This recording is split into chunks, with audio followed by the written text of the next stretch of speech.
Kembali bersama kami di Editorial Media Indonesia. Pemirsa, apa saja bantuan yang telah diterima Indonesia hingga hari ini dan dari negara mana saja? Melalui sambungan telepon kita telah terhubung dengan Menteri Luar Negeri Republik Indonesia Retno Marsudi. Ibu Retno, selamat pagi. Selamat pagi, semoga sehat selalu. Salam sehat Bu Retno. Bu Retno, kami mau tahu informasi lengkapnya Bu. Hingga sampai saat ini bantuan yang telah diterima ini dari negara mana saja dan bentuknya apa saja Bu? Terima kasih. Jadi pertama saya ingin tekankan dulu bahwa solidaritas, kerjasama, dan kolaborasi adalah kunci bagi semua negara agar negara-negara di dunia ini dapat keluar dari pandemi secara bersama. Yang kedua, keselamatan dan kesehatan masyarakat adalah selalu menjadi prioritas. Jadi dua hal itu sangat penting untuk kita pahami dulu. Nah, sekarang di dalam situasi dunia yang masih penuh dengan tantangan, termasuk tantangan yang sedang dihadapi oleh Indonesia, maka solidaritas, kerjasama, dan kolaborasi ini perlu terus kita dorong. Kita telah mendapatkan tawaran dari berbagai negara sahabat untuk membantu Indonesia saat ini. Kemarin sudah tiba ventilator oksigen silinder dari Singapura dan kita juga sudah melakukan pembelian konsentrator oksigen konsentrator dari Singapura yang sebagian sudah terkirim bersama dengan dukungan Singapura kemarin. Selain itu semalam hampir tengah malam juga telah tiba 1.000 ventilator dari Australia. Nah, dukungan Australia ini merupakan sebagian dari dukungan dalam bentuk yang lain. Karena dalam beberapa saat, mungkin bulan depan atau bulan ini, Australia juga telah memberikan komitmen dukungan untuk membantu vaksin. Dan besok insya Allah akan ada tiba vaksin dari Amerika Serikat. Jadi sekali lagi solidaritas, kerjasama, dan kolaborasi menjadi kunci bagi kita semua untuk bersama-sama menangani pandemi ini. Bu Retno, rencananya ada berapa banyak negara lain yang kemudian akan menawarkan bantuan, Bu? Sejauh ini yang sudah menyampaikan tentunya Jepang ya. Jepang tadi saya lupa menyebut bahwa vaksin AstraZeneca produksi Jepang sudah kita terima 1 Juli hampir 1 juta dan dalam beberapa hari ke depan kurang lebih 1 juta lagi kita terima dari Jepang. Kemudian Amerika Serikat, Belanda, Inggris, Australia, India, UAE dan juga entitas-entitas internasional lainnya. Korea Selatan tentunya juga kita sedang berbicara dengan Korea Selatan mengenai dukungan yang akan diberikan oleh Korea Selatan. Jadi sebenarnya tawaran itu datang dari banyak negara sahabat. Oke.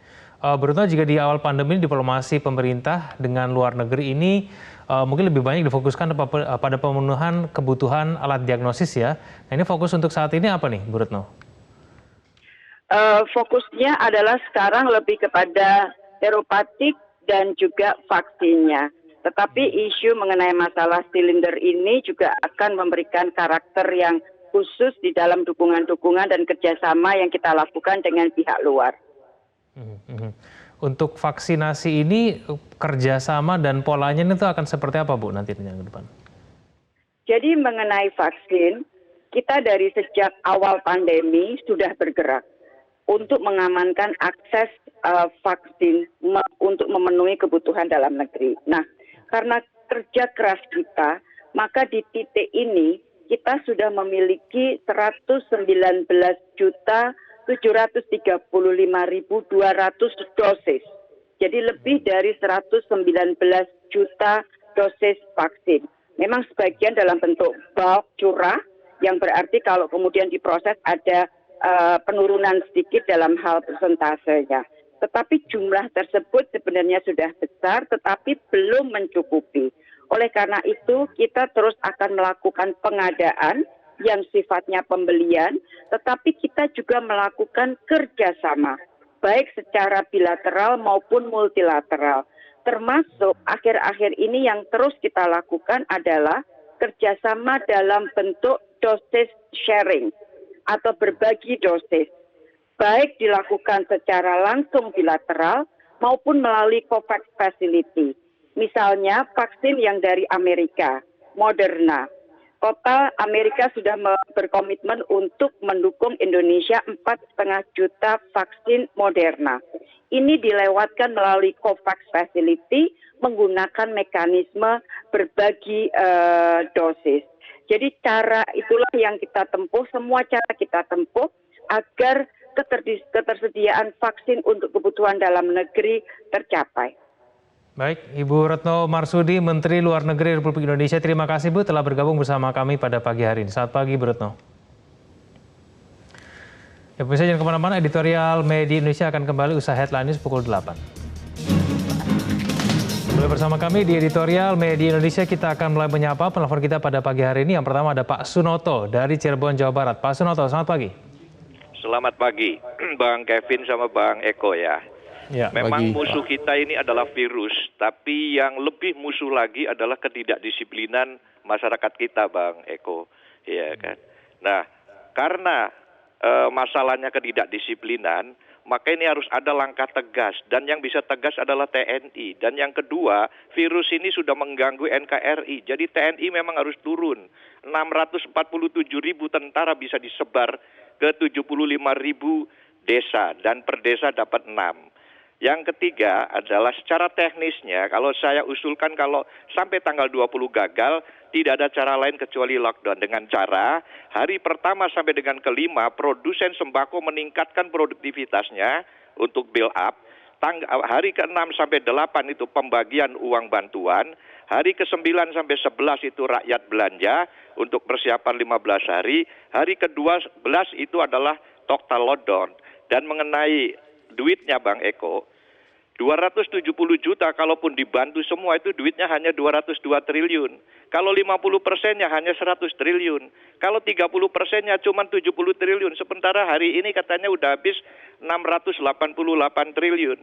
Teknis yang lainnya mungkin tidak bisa saya jelaskan di sini, terlalu panjang. Tapi kalau misalnya Pak Presiden atau Pak Luhut perlu manggil saya, dengan segala kerendahan hati saya akan datang ke Jakarta, tidak perlu dijemput. Saya hanya perlu ditemani oleh seorang Danrem Cirebon aja, Pak Elkinas, kami akan meluncur ke sana. Jangan skeptis dengan usulan rakyat, siapa tahu ini adalah sebuah solusi. Terima kasih. Baik, terima kasih Pak Sunoto. Saya ke Pak John Veto dari Batam Kepri. Pak John, selamat pagi. Selamat pagi Mas Kevin, selamat pagi Mas Eko. Sangat bagus yang kita bahas pagi hari ini, prioritas dunia melawan COVID-19, memang betul. Ya. Kita apresiasi dulu Menlu kita, yang mana kita ada banyak dapat bantuan dari luar negeri, dari Singapura, Jepang, ada di mana-mana. Kita jangan malu. Inilah realita yang kita hadapi sekarang. Kami di Batam hari Senin mulai diterapkan PPKM darurat. Ya. Malam tadi Pak Wali Kotanya dengan rapat sampai tengah malam. Kami ketakutan, Mas. Bukan ketakutan lagi. Apa yang kita bahas selama ini di media Indonesia ini terbukti. Ya, lebih setahun kita bahas ini. Terbukti sekarang ini. Memang betul ada penelpon pertama tadi. Ini cuma ketegasan aja. Bagaimana memutus rantai ketegasan. Yang sedihnya lagi, Mas Eko, ya, masih ada pejabat publik atau yang tokoh masyarakat besar itu yang mengedukasi masyarakat COVID ini tidak ada. Coba bayangkan, ya. Padahal kita tengok di TPU Rorotan itu sampai tengah malam pakai alat berat, dia bilang juga tidak ada. Padahal itu orang berpengaruh. Ini yang paling dasar sebenarnya bukan COVID-nya, paling dasarnya hoaknya, provokasinya, provokatornya. Ini, makasih banyak. Ayo. Oke, baik. Terima kasih Pak John dari Batam. Saya ke Pak Ondo Silitonga dari Bekasi, Jawa Barat. Pak Ondo, selamat pagi. Selamat pagi Mas Egan dan Mas Eko. Pagi. Pertama-tama saya mau menyampaikan apresiasi ke Menlu yang telah berjuang sedemikian rupa sehingga kita bisa mendapat bantuan dunia. Ini yang namanya bantuan bilateral G2G ya, bukan G2A atau Governor to Ambassador. Bila dunia membantu begini, saya menunggu dari para konglomerat kita, taipan-taipan kita, mana partisipasi mereka yang mencari keuntungan di negeri ini. Jangan jadi cuma nengok-nengok aja kerjanya. Juga dari partai-partai, lakukan apa yang bisa dilakukan, jangan jadi penonton. Termasuk media, saya juga ingin menyatakan bahwa media berbuatlah sesuatu, jangan cuma memberitakan saja. Mungkin bisa bantu nakes dan lain-lain. Ayo, kita harus bisa meringankan beban pemerintah dan mengurangi beban nakes.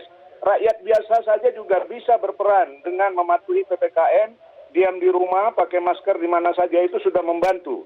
Last but not least, kepala daerah itu jangan cuma muter-muter memperhatikan pengawasan terhadap vaksin dan rakyat yang sedang diproses, sedang dirajia untuk tidak bisa kemana-mana. Tapi perlu juga memperhatikan itu petugas nakes, petugas pemulasaran, dan penggali kubur. Jangan sampai mereka demo insentif 16 bulan itu nggak dibayar. Jadi jangan abai ke situ. Kasihan, mereka itu rawan terpapar COVID. Demikian, terima kasih. Baik, terima kasih Pak Ando. Selanjutnya ke Pak Mauhalizar dari Aceh Tengah Aceh. Pak Lizar, selamat pagi. Selamat pagi, Bung Kevin. Selamat pagi, Mas Eko. Ya. Pagi, Pak. Pada situasi Indonesia sedarurat ini, Presiden bisa saja melakukan manuver se-ekstrem apapun adanya dalam rangka menyelamatkan bangsa. Dan apapun upaya yang bisa menyelamatkan nyawa rakyat harus kita dukung, termasuk membuka donasi. Kevin dan Mas Eko, penularan COVID-19 itu bukan semata-mata hanya melalui droplet. Bisa saja virus di laboratorium sengaja dilepas. Masifnya penularan varian baru COVID-19 di Indonesia seperti Delta, Gamma, Alpha, Beta, Kappa, Eta, dan Lota, dan lain sebagainya, mengindikasikan ini sekali lagi mengindikasikan adanya rekayasa biologi yang sedang berjalan. Penyebaran 11 varian COVID baru sudah merata terdeteksi di 34 provinsi dan menjadi momok yang sangat menakutkan bagi rakyat. Belajar dari keterlambatan sebelumnya, seyogianya dalam waktu yang tidak terlalu lama, PPKM darurat bisa diberlakukan dari Aceh hingga ke Papua. Optimalkan seluruh potensi, ajak bicara seluruh tokoh hingga ke simpul-simpul berbasis komunitas, sebagai garda terdepan yang berhadapan langsung dengan rakyat. Ajak seluruh rakyat Indonesia untuk turut berperang, sekali lagi untuk turut berperang mengentaskan corona dari Indonesia.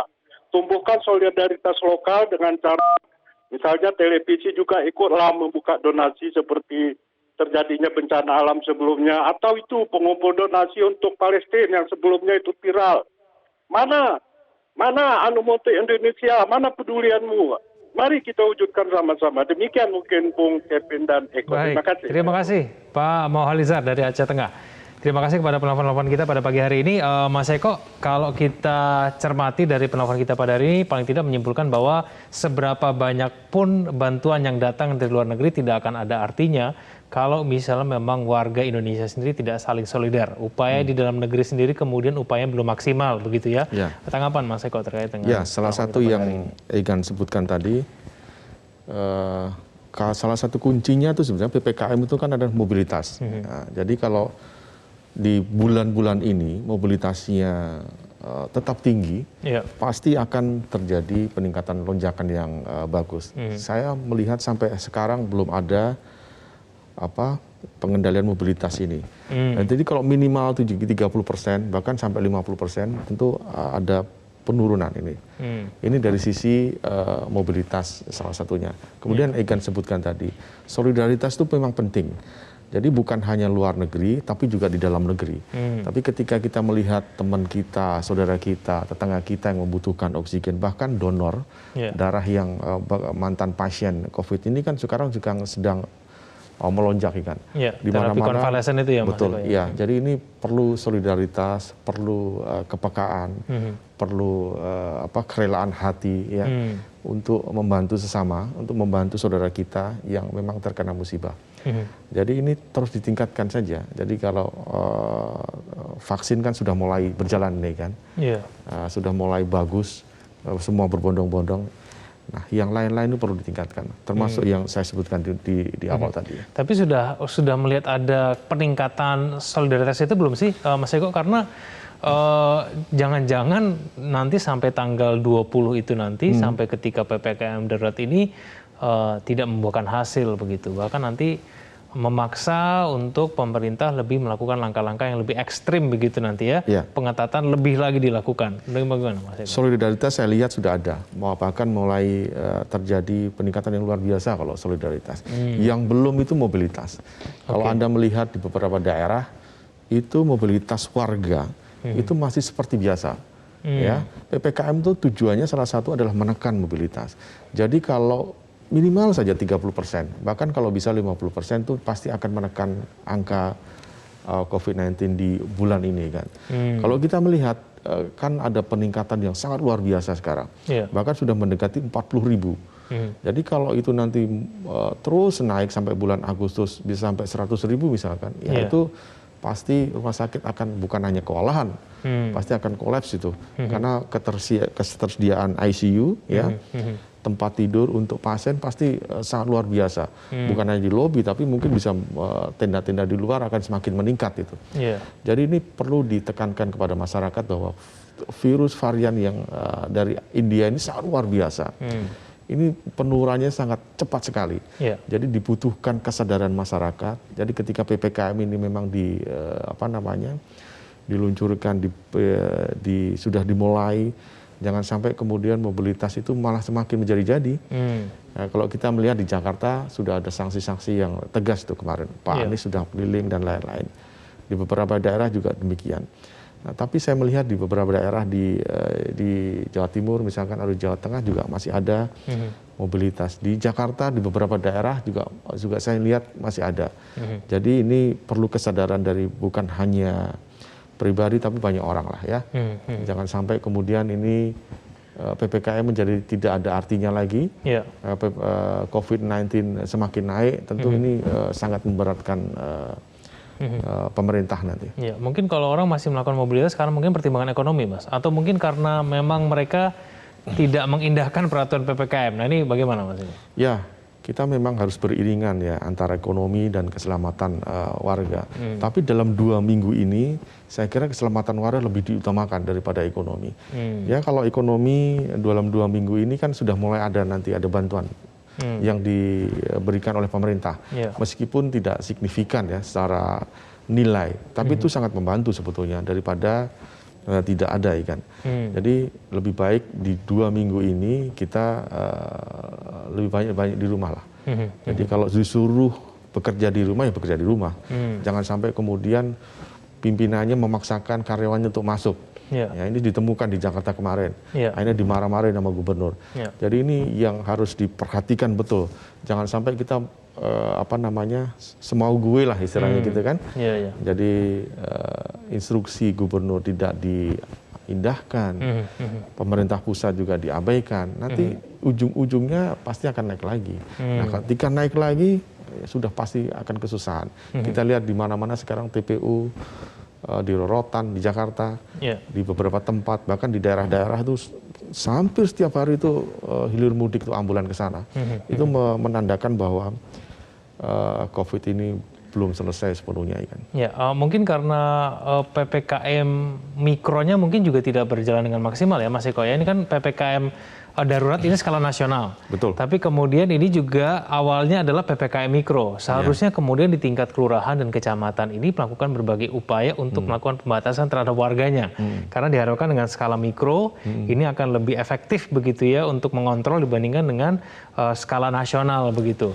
Nah ini PPKM mikro mungkin juga perlu kita cermati nih Mas Eko. Mungkin jangan-jangan di tiap kelurahan, kecamatan, RT dan RW ini mungkin juga tidak maksimal dalam menekan mobilitas warganya begitu. Jadi mungkin mengizinkan warganya mobilitasnya tinggi begitu, mungkin masih ada yang berkumpul di luar rumah. Bagaimana Mas Eko?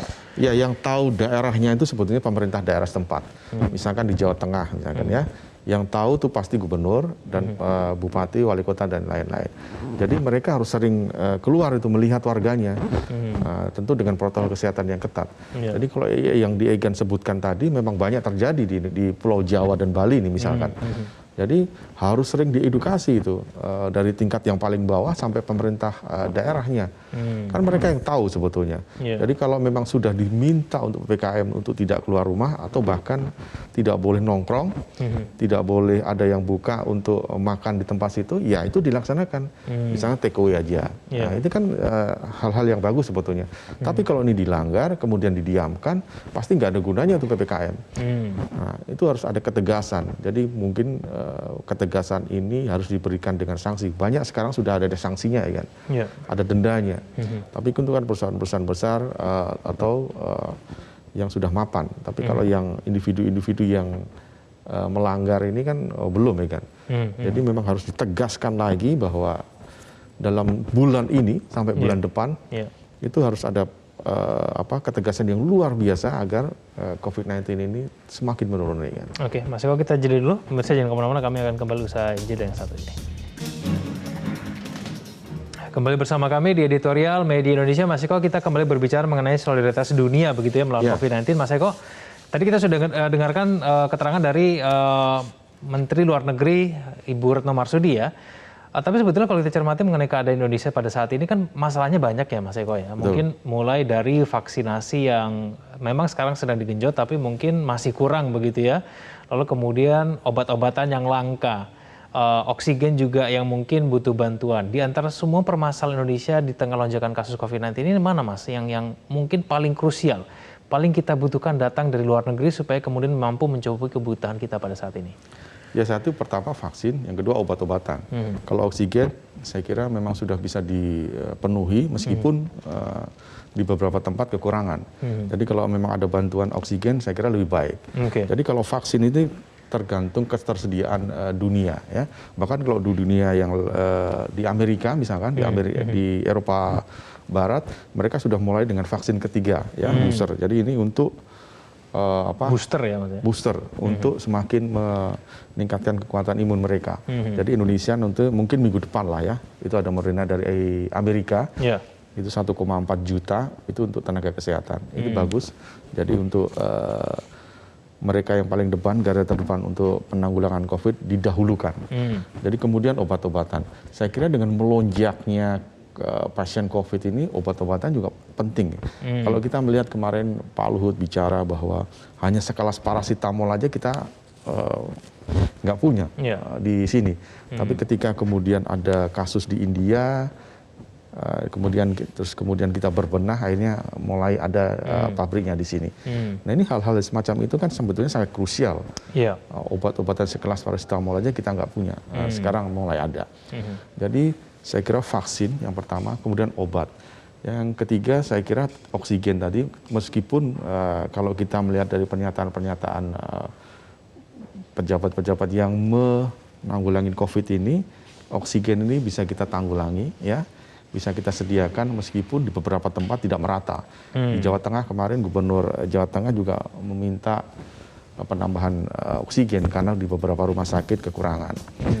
Jadi saya kira 3 hal itu yang paling penting sekarang kan. Tapi mekanisme yang sebaiknya kita lalu itu apa sih Mas? Kita meminta atau memang bagaimana sebetulnya? Yang apa maksudnya? Mengenai bantuan dari luar negeri ini. Mekanisme yang sebetulnya paling sesuai Mas Eko, kalau kita bicara mengenai keadaan Indonesia pada saat ini. Ya, kalau kita melihat angka perharinya yang sudah mendekati 40.000, bahkan kalau nanti bisa menyentuh level 70.000, saya kira kita harus meminta bantuan kepada dunia, karena kita tentu pasti nggak akan sanggup itu, apalagi kalau mencapai 100.000 per hari. Jadi bantuan dunia, ya, apa yang disebutkan Bu Retno tadi, solidaritas, ya, itu perlu sekali dilakukan oleh negara-negara lain untuk membantu Indonesia. Kalau kita melihat tadi Moderna akan datang vaksin dari Amerika, kemudian Korea juga sudah ikut membantu, Jepang juga sudah, kemudian Singapura juga sudah, beberapa negara lain juga sudah mulai itu ancang-ancang untuk membantu, Australia juga demikian. Saya kira ini adalah hal yang bagus bagi negara-negara dunia untuk membantu. Kita tahu Indonesia juga kalau negara-negara lain lagi kesusahan juga ikut membantu.